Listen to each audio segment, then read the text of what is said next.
Hey everybody, Stephen Rankin here again with Whiskey University. Got a pretty cool bottle this week. We have Middle West Spirits. Part of this channel, the reason for it is to go over some budget bottles, to go over some really cool limited edition bottles, but also to introduce you guys to things that you wouldn't normally pick up off the shelf, whether it be for price or because you just have no idea, or you're like, I don't know if that's my flavor profile, right? So there's, of course we have our big mainstream distilleries, Jack Daniel's, Wild Turkey, Jim Beam, on and on.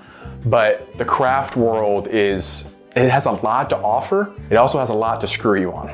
It's very overwhelming to go into a store and have hundreds of bottles on the shelf and be like, I don't know, and I'm not gonna gamble, $70, $80, $90 on a bottle that I don't know if I like it or not, right? So that's a big part of this channel. So Middle West Spirits, so I picked this one up. I didn't know much about it, but I picked it up because if you go back to a few weeks ago, we did a bottle review on OKI. OKI is Ohio, Kentucky, Indiana. That's what the OKI stands for. In their batch 2 bottle, they use, for their Ohio distillate, they use a Middle West Spirit. Now it's not this one in particular, but it's a Middle West rye. So I saw that, I was like, oh, that's pretty cool. So they let me taste it, and I am not a big fan of straight wheat, but I picked this up because I thought it was pretty good. So straight wheat.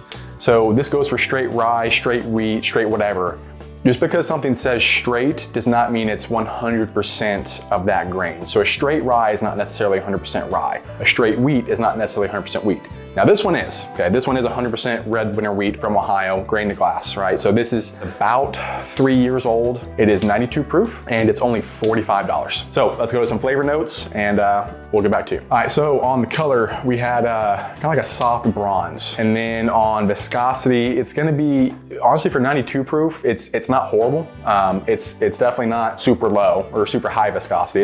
It's about medium low viscosity. All right, so on the nose, just from the get-go, just very soft, gentle, sweet, just very, very pleasant aroma. I gave the nose a lot higher ranking than I did the palate on this. The nose was great. I mean, for me, the nose is gonna be in the mid 80s. So kind of really soft and sweet, a gentle, soft butterscotch. And then I got like and again, not in a bad way, but kind of like a fermented orange juice. So like a really, really ripe, like kind of been maybe sitting out orange juice. So very pungent citrus kind of on the back end of that. And on the palate, it didn't carry over very well, to be honest. My first few sips and then kind of going into that one, the palate doesn't really carry over from the nose. Like the nose was a rock star, it was killer.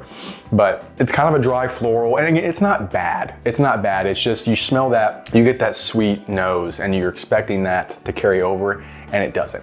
So it's more of a dry floral.